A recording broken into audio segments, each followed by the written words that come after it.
Hi, so I'm Hunter Nelson, and I'd like to give you my senior project presentation. So before we begin the presentation, I want to get you through of what I did for my presentation.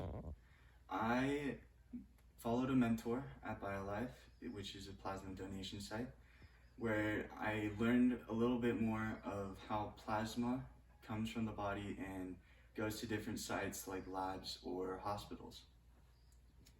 So BioLife is a plasma donation site. It only does plasma, and it goes throughout all the nation. It also provides a modern style of donating, and it gives donors around the community a way to effectively give out back to the nation.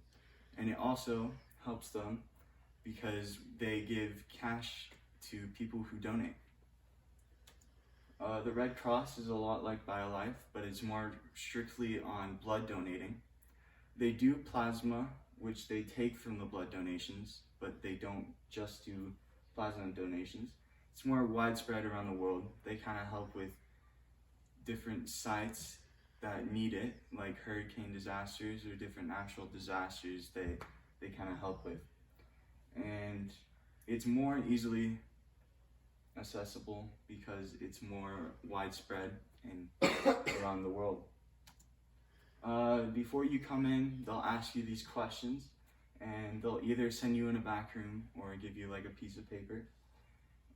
So they'll ask you a question like, are you feeling healthy today, or have you been sick for the past couple of days? This essentially makes sure that your blood is ready to donate and that it's ready for transplants if it's needed for it. The donation process is pretty fast in donating blood, but plasma can take a little bit longer. Before they inject the needle, they'll carefully clean and make sure it's safe before they kind of pull your blood. This restraint right here that I have on my arm, it helps make your blood cell, the vessels, pop a little bit more so they can stick the needle into the vessel so it can get the blood out. So blood donations take only 5 minutes. That's when they inject the needle, and that will take around 5 minutes to complete. When it's a plasma, it will take around 30 minutes. So the plasma sphere is a system that they use to separate the blood cells from the plasma. So essentially it will come from a needle that's down here, and it will come up and come to this filtration device that kind of separates the plasma from the red blood cells. And the red blood cells will come down into this little container here, and it will store there until you're done with the process. And after the process, it will come right back into your system. And the plasma will go straight into this little bag down on the bottom right. And it also indicates when you squeeze on the side of the machine, which helps your blood vessels pop more so you can produce more blood.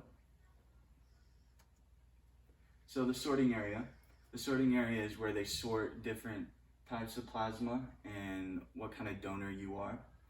And so these little test tubes here, they will put blood or plasma in these test tubes, which they will send to different labs just to test your blood or plasma, just to make sure you don't have any viruses.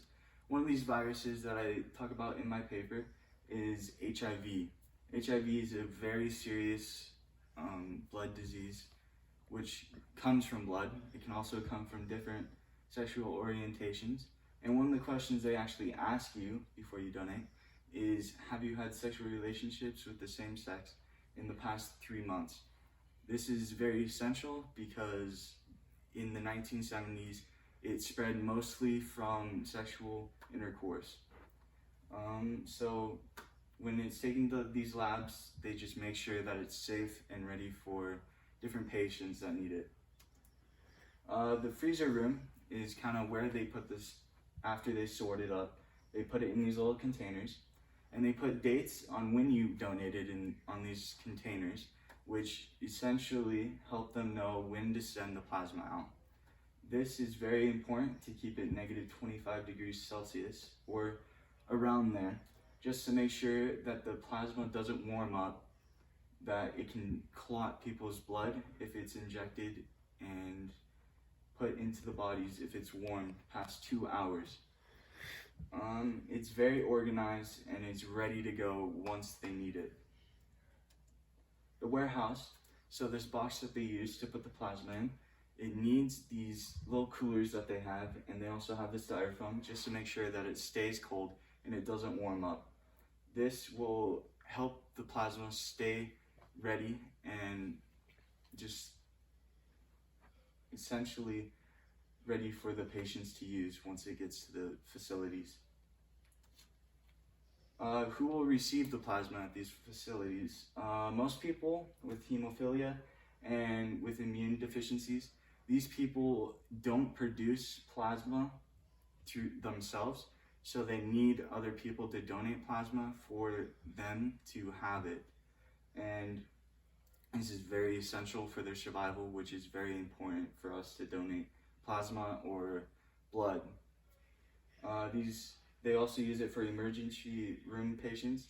So if you need different transplants or something like that, they will let you take some of the plasma and blood so you don't get deficiencies while you have the implants.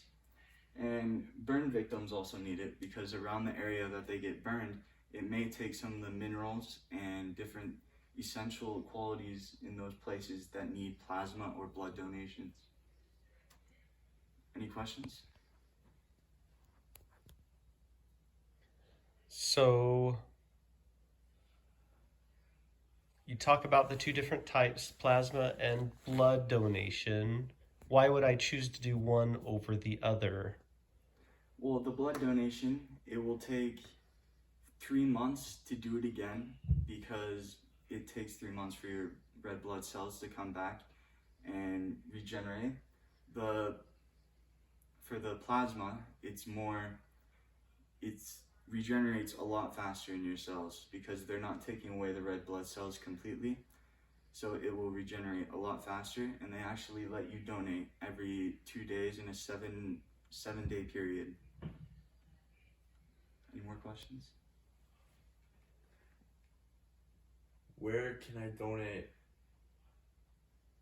So, like I put on the first part of the slideshow, we have a BioLife over by Walmart and Brolum's. We also have the Red Cross, which is over by Sam's Club and a lot of areas like that. Is that around the world or is it just here? So the Red Cross is all around the world, but BioLife is more nationally. So BioLife is a lot more American, USA kind of areas, but Red Cross is all over the world. So in your opinion, what would you do if you had your choice? I would do more plasma just because it has the little money aspect of it. They give money out to donors and that can help them come back and also compensate for the 30 minutes that they use up in their time. Okay, I know blood has different types, right? Does plasma have the same requirements? Do people have to have the same type of plasma, or is it more universal? So it's more universal through plasma because it's not the same as blood, but it also can have the aspect of like attacking the same kind of blood cells that are in different symptoms. So they do separate that from, but yeah. Thanks.